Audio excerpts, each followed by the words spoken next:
Have you ever wondered why the most reliable children aren't always the most successful? In this video, we delve into the hidden truths about family dynamics, caregiving, and the profound impact of how we treat our loved ones. You will discover why children who stay close may offer the greatest support in our later years, the crucial role of daughters-in-law and sons-in-law in maintaining family harmony, and how parental favoritism can shape relationships for a lifetime.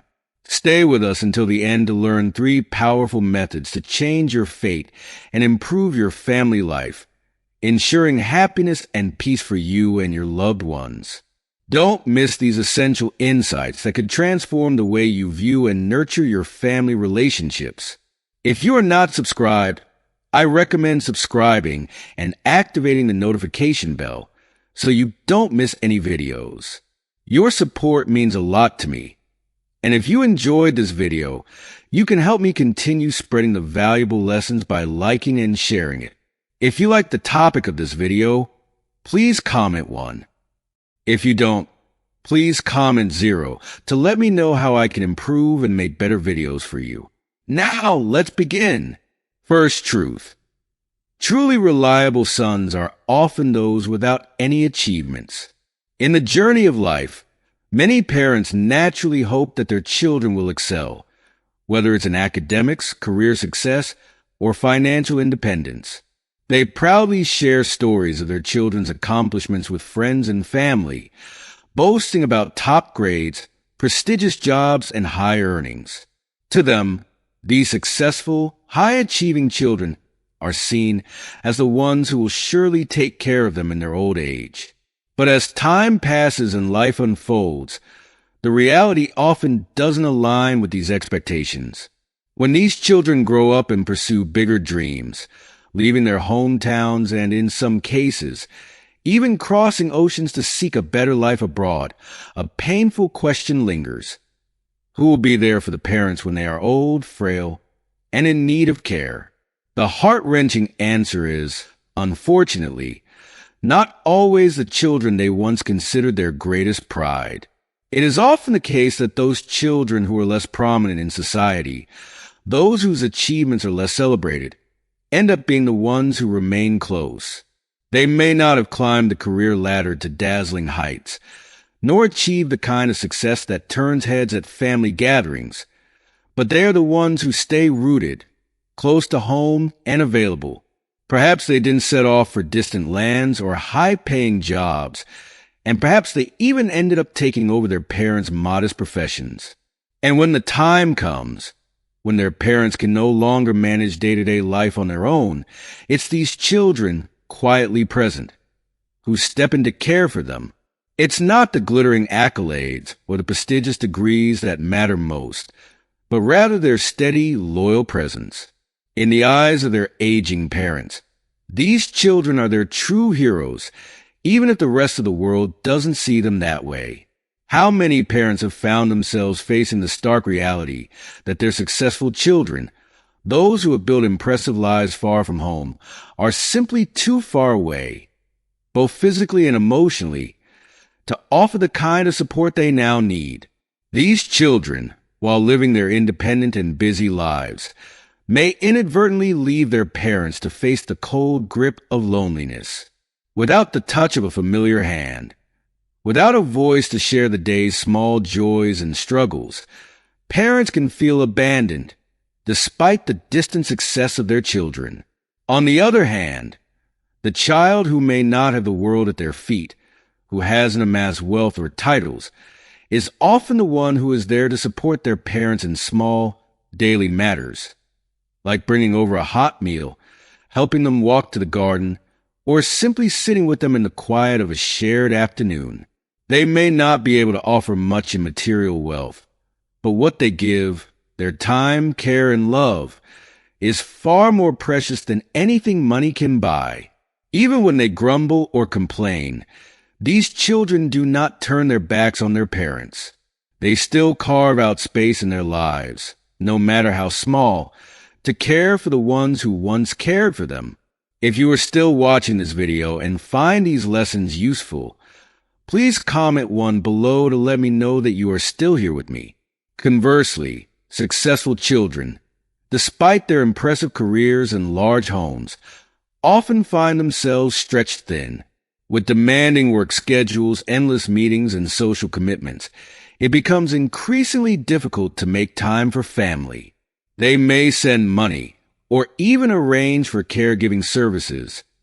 But deep down, we all know that money can never replace the warmth of human connection. No amount of material comfort can make up for the absence of a child's presence, the one thing elderly parents crave the most. What they long for isn't just care, it's love. It's not just someone to provide for their physical needs, but someone to fill their hearts with the sense of belonging and closeness that only family can offer. As we grow older, a saying that once seemed distant begins to resonate deeply. Neighbors are closer than distant relatives. It's easy to overlook the significance of this when we're young and able-bodied, but as old age sets in, the truth of it sinks in. The nearby child, the one who may not have achieved great societal success, becomes a lifeline. The simple act of bringing a meal, helping with a short walk, or spending a quiet moment together becomes a profound gift. It's in these small, tender moments that parents find the greatest comfort. And so, we come to understand a difficult truth. The children who have risen to great heights in the world may not always be the ones who are most dependable in caring for their aging parents. Sometimes, it's the child who stays behind, whose success is measured not in wealth or titles, but in love and devotion, who becomes the most reliable source of support. In the end, what truly matters is not what society deems a success, but the heartfelt connection between parents and children, the unspoken bond of love, loyalty, and presence. Parents may not always get what they expect from their children, but if they are lucky, they'll get what they truly need, a child who, no matter what, stays by their side. Second truth, no matter how good your children are, the attitude of your daughters-in-law and sons-in-law is important. When our children marry and begin to build families of their own, we, as parents, sometimes unconsciously create an invisible wall between our biological children and their spouses, whether it's our daughters-in-law or sons-in-law. It's easy to fall into the mindset that our children are the true members of the family, while their spouses are treated as outsiders, people we must tolerate but not truly embrace. This bias, although often unintentional, can lead to deep-seated family tensions, making it all too easy to overprotect our grown children, even when they no longer need such protection. But in doing so, we may unknowingly wound the very people who have stepped into our children's lives, those who, like us, only want to be loved and accepted. How often do we, as parents, push away the very people we need most, creating an environment of division rather than unity? When conflicts inevitably arise in the marriages of our children, our instinct as parents may be to defend our own flesh and blood. We might even go as far as to advise separation or divorce, convinced that our children deserve better. But what we often overlook is that in our later years, when we are no longer able to care for ourselves, it won't just be our biological children taking on the responsibility of looking after us. Without the cooperation, support, and goodwill of our daughters-in-law or sons-in-law, caring for us becomes an immense burden, one that can strain even the strongest family ties. It's easy to shield our children when they're young, but in old age, we come to realize how desperately we need the strength of an entire family, not just the children we raised. There's a saying that resonates deeply. Sons belong to their mothers, but daughters will not stay home forever. This simple phrase reminds us that family dynamics change over time, and we, as parents, must be willing to broaden our perspective to include our children's spouses. Our sons, who may have once relied on us, now have wives who shape their lives. just as our daughters have husbands who become their new partners in the journey of life. Clinging to the belief that only our children are the best and sidelining their spouses is a recipe for disaster. If we, as parents, fail to open our hearts, we risk creating an environment filled with tension, where even the most reliable children might start to pull away, influenced by the very spouses we failed to fully accept. The tight grasp we once held on our children may loosen, and we'll find ourselves left with distance, not closeness. Consider those difficult questions we often hear, such as, if both my mother and my wife were drowning, who should I save first? It's a dilemma that has no easy answer. These heart-wrenching scenarios highlight the impossible choice between two of the most important people in a man's life. The truth is, rather than forcing a child to choose between their parent and their spouse, the best path forward is one of cooperation, mutual understanding, and shared responsibility.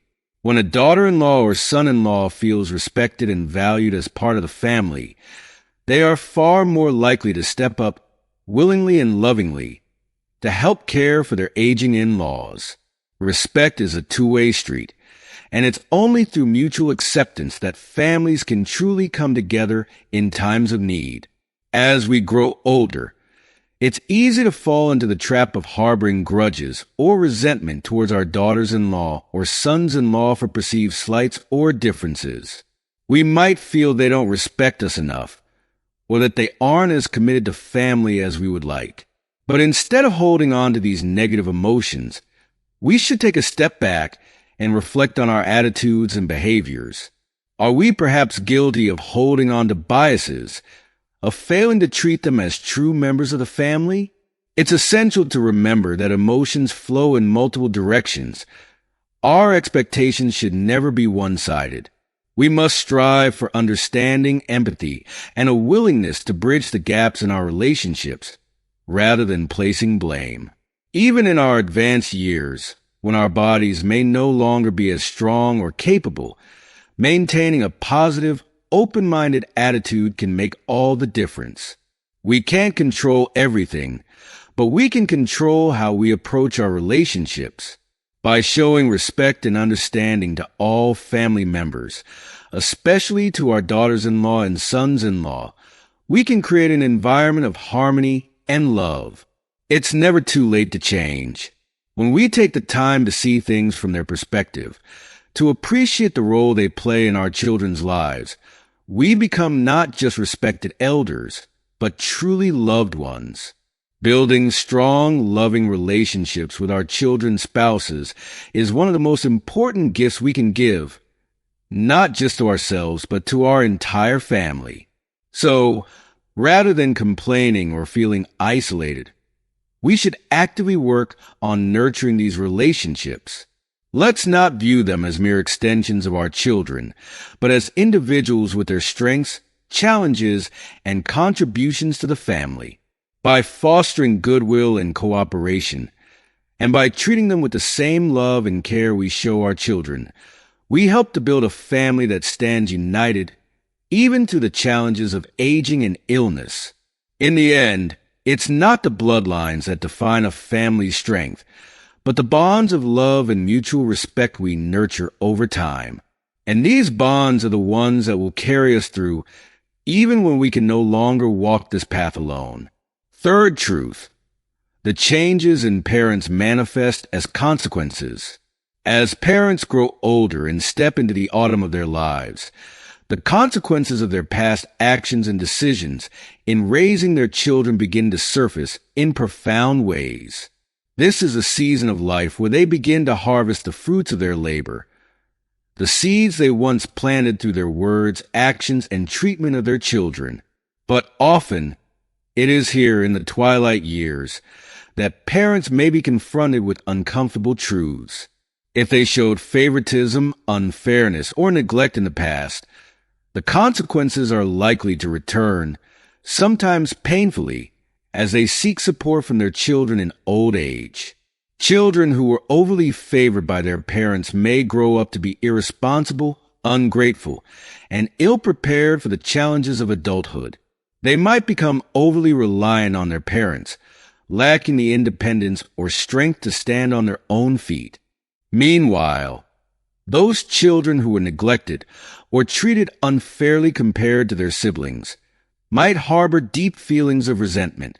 These emotional wounds, often buried during childhood, can fester and lead to distance or even estrangement in adulthood. The emotional scars left by parental bias are not easily forgotten and often emerge later, at a time when parents most need their children's care and love. A poignant example of this truth is captured in the film Everything is Fine, where we witness the unraveling of a family that was never able to maintain fairness. Suzuhiko, the younger son, grew up constantly compared to his older brother, never feeling the warmth or love from his mother that he so desperately craved. Despite his success, the emotional scars of his childhood remain raw. His older brother, on the other hand, who was pampered and overly dependent on their mother, failed to achieve much in life. This stark contrast between the brothers creates a toxic undercurrent in their relationship. When their parents pass away, long-suppressed tensions explode, with each sibling blaming the other for the unfair treatment they experienced. Suzuhiko is filled with bitterness over the cold, distant treatment he endured, while his brother, despite being favored, feels the weight of unmet expectations. The family is left fractured, with resentment and unresolved conflicts lingering long after their parents are gone. This heartbreaking story is a reflection of the deep instability that can take root within a family when parents fail to maintain fairness and balance throughout their lives. Parental bias, favoritism, or neglect doesn't just affect the children at the moment. It reverberates through the family for years, often manifesting at the most critical times when parents are vulnerable and in need of their children's help. In old age, when parents can no longer care for themselves, these past imbalances in how they treat their children come to the surface, making it difficult to foster the kind of love, unity, and cooperation that is essential for elder care.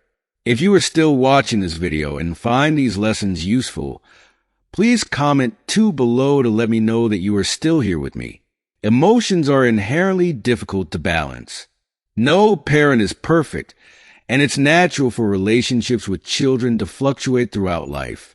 But at the very least, parents must strive to create a sense of equilibrium, where each child feels valued, supported, and loved. Sadly, many parents come to this realization too late. It is only when they are physically weakened, unable to walk or care for themselves, that they begin to see the emotional toll their past actions have taken on the family.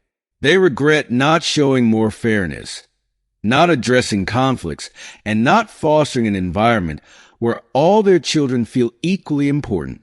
Instead of a family that pulls together in their time of need, they find themselves surrounded by emotional exhaustion and fractured relationships. When parents reflect on their later years, they often feel a sense of regret that their earlier choices depleted the emotional reserves within the family. Rather than being a source of love and energy, their actions led to disillusionment, bitterness, and the erosion of family unity. By the time parents need their children the most, the well of emotional support may have already run dry, leaving them to face their final years with a deep sense of sorrow and longing for what might have been. Ultimately, the changes parents experience in their relationships with their children as they age are a direct reflection of the seeds they planted in their children's hearts over the years. If those seeds were sown with love, fairness, and understanding, the harvest would be one of mutual care and support. But if those seeds were sown with bias, neglect, or unfairness, the harvest would bring only distance, resentment, and regret. Final words from the author. In the grand journey of life, it's easy to become so focused on the present that we forget to look ahead, to prepare ourselves for the inevitable shifts that come with aging. Midlife is not a time for complacency, but a time to think carefully about the future, about the days when our health may falter, about the moments when we might need to rely on others more than we'd like. We must face the reality that life doesn't stand still. It moves forward relentlessly. And in doing so, we must recognize that true peace in our later years comes not from avoiding these realities, but from preparing for them, emotionally, mentally, and relationally. There's a powerful story of a farmer, crushed by the weight of poverty, who, in his despair, cried out to God, "Why must I live my entire life with nothing?" In response, God offered him a tempting deal. "If you feel you have nothing, I will give you 10,000 gold pieces. But in return, I will take away your wife, your children, and the rest of your days." Faced with this harsh proposition, the farmer fell silent, struck by a deep realization. He didn't truly have nothing. He had everything that mattered: his family, his relationships, his time. He just hadn't seen their value until it was nearly taken from him. This story serves as a profound reminder that sometimes happiness is not in the distant dreams we chase, but in the blessings we already hold close. How often do we spend our lives yearning for more wealth, more success, more recognition, only to overlook the beauty of what's right in front of us? The people we love, the moments of peace, the small, seemingly insignificant things that bring us joy. True fulfillment doesn't come from a life of perfection, but from the gratitude we cultivate for the imperfect yet precious gifts we already possess.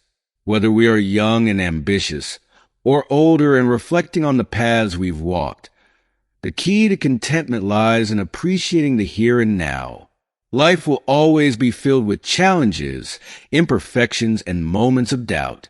But if we can learn to value what we have today, our families, our health, our time with loved ones, then we open ourselves up to real happiness, the kind that isn't dependent on chasing elusive dreams, but on treasuring what is already ours. As we move through the stages of life, the wisdom we gain should guide us toward a deeper understanding of what truly matters. Instead of seeking perfection or constantly striving for more, let us teach ourselves and future generations to embrace the value of the present. Only then can we find the lasting peace and happiness that comes from within, the kind that strengthens families, deepens relationships, and makes our days, no matter how long or short, truly meaningful. 3 methods to change fate and improve life. 1. Change your words. The way we communicate, especially within our family, has an immense impact on our lives. Speaking kindly to your children and using words that reflect love and patience can create an environment of harmony that lasts into old age. Words have the power to either build up or tear down, and as we grow older, nurturing gentle and understanding communication with our family becomes even more essential. When you choose to let go of anger and speak with kindness, it doesn't just soothe tensions at the moment. It creates a lasting foundation of respect and love that will carry your family through the challenges of life. 2. Change your mindset. Life rarely unfolds according to our expectations, especially when it comes to how others treat us. Instead of expecting everyone to treat you perfectly, find peace in knowing that if even one person cares about you, that is enough. Family dynamics shift over time, and not every relationship will remain balanced or free of conflict. But by releasing the need for everything to go perfectly and accepting life's imperfections with grace, you free yourself from bitterness. Holding on to grudges only deepens your pain. Learning to let go is the key to living with peace in your heart. 3. Change your relationships. As we age, it becomes more important than ever to actively maintain our relationships. Don't let pride or resentment create distance between you and the people around you. Reach out, nurture connections, and be willing to let go of your ego. By maintaining close ties with family, friends, and even neighbors, you increase the chances of receiving help and companionship when you need it most. A humble heart, willing to ask for and accept help, is a heart that will never feel alone. Next, I would like to share a small story that illustrates the challenges and lessons many of us can relate to. Yuko's experience is a poignant reminder of how family dynamics can evolve in unexpected ways. Yuko had an older brother, and for a while, she lived with her mother and grandfather at her brother's house. However, her mother often called Yuko, crying and complaining that her brother and his wife were not taking good care of her. The tension between Yuko's mother and her brother's wife escalated to the point where, feeling overwhelmed, her brother's wife decided to send their mother back to the family home. This forced Yuko to quit her job and return to her hometown to care for her aging mother. At first, Yuko did everything she could to care for her mother with love and patience. It is often said that daughters are more compassionate and sensible than sons, and Yuko certainly proved this to be true. She listened to her mother, prepared nutritious meals, gave her massages, and even slept beside her multiple times during the night to attend to her needs. But as time passed, a heartbreaking truth began to emerge. No matter how much Yuko sacrificed, her mother's behavior grew worse. Instead of appreciating Yuko's care, her mother began to criticize her, claiming that Yuko wasn't doing enough and even forbade her from contacting her husband and children. The situation became emotionally unbearable when Yuko discovered that her mother was bad-mouthing her to others, claiming that Yuko didn't love her. Despite all her efforts, Yuko's mother continued to cause tension in the family, creating a situation where no one was happy, neither Yuko nor her siblings. In her final years, Yuko's mother began to regret the way she had treated her sons and daughters-in-law, but by then, the damage to the family relationships had already been done. This story serves as a powerful lesson.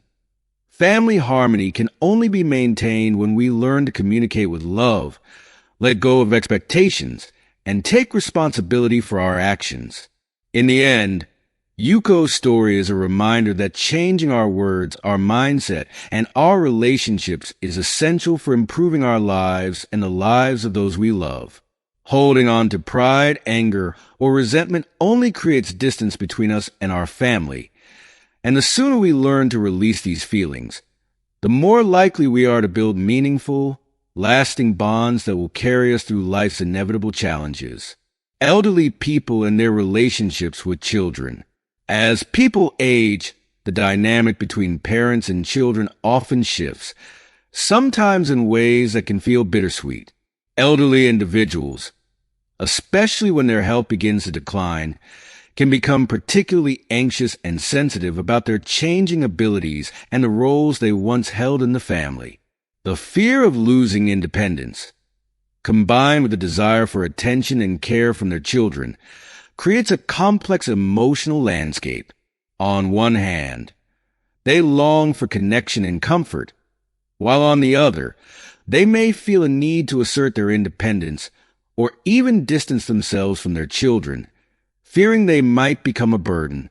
This emotional push and pull can lead to tension, especially if the elderly parents start speaking ill of their children to others, a behavior that, though perhaps born of frustration, only serves to widen the gap between them, reducing the children's willingness to spend time with their aging parents. Risa's story is a powerful example of the complexities of caregiving and the emotional toll it can take on both the parent and child. At 51, Risa had spent many years single-handedly caring for her mother, who had broken her leg several years ago. The injury, along with her mother's growing confusion, left Risa in a state of constant worry and vigilance. Her mother frequently mistook her for her younger brother, a heartbreaking reminder of the mental decline that sometimes accompanies aging.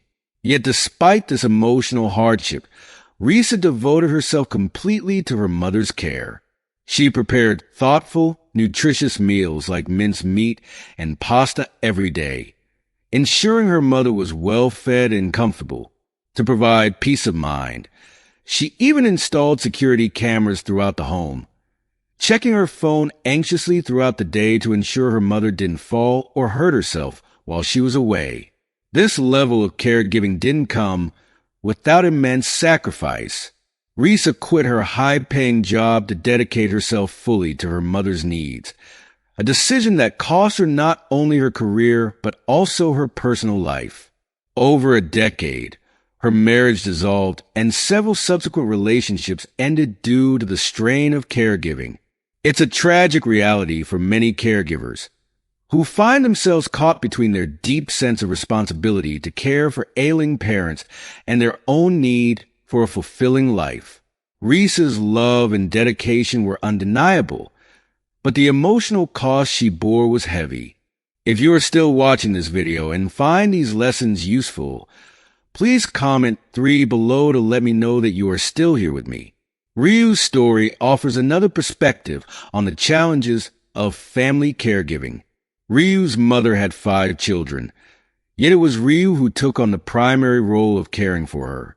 Her second sister, concerned for Ryu's future well-being, didn't want her to spend her entire life caring for their mother and suggested alternative solutions, such as taking their mother into her own home or placing her in a nursing facility. This suggestion came from a place of love and worry, as her second sister, at 70 years old herself, was already caring for her ailing husband and knew the immense burden caregiving could place on one's life. However, Ryu felt it was her responsibility as the youngest sibling to take care of their mother, particularly since she didn't feel as tied down by obligations to her daughter. For Ryu, this caregiving role felt like her purpose, a way to give back to the woman who had raised her. Her second sister, understanding this, ultimately agreed that Ryu was the most suitable to continue caring for their mother, though it was a bittersweet conclusion for both of them. These stories reflect the deep emotional complexity that comes with caregiving in old age. Elderly parents, while desiring care and attention, must also recognize the sacrifices their children make to support them. When tensions arise, as they often do, both parents and children need to foster open communication and understanding. For elderly parents, speaking ill of their children, out of frustration, disappointment, or a sense of helplessness, can only create further rifts, making it even harder for the children to offer the care they need. At the same time, children like Risa and Ryu must navigate the delicate balance of honoring their parents while also protecting their own emotional and mental well-being. In the end, these relationships require patience, empathy, and mutual respect. Parents should strive to appreciate the efforts their children make, while children need to set healthy boundaries to avoid burnout. Caregiving, when done with love and understanding, can deepen the bond between parent and child, but it requires ongoing emotional investment from both sides. As we reflect on the stories and lessons shared today, it's clear that relationships between elderly parents and their children are both beautiful and complex. From the sacrifices made by caregivers to the importance of communication and mutual respect, these experiences remind us how vital it is to foster understanding and empathy within our families. Now, we would love to hear from you. What have you learned so far from these stories and insights? Please share one thing you've learned and how you plan to bring it into practice in your own life. If you liked this video, please leave your comment below and don't forget to like, share, and subscribe to our YouTube channel for more heartfelt stories and valuable life lessons. Your support means the world to us, and we look forward to continuing this journey together.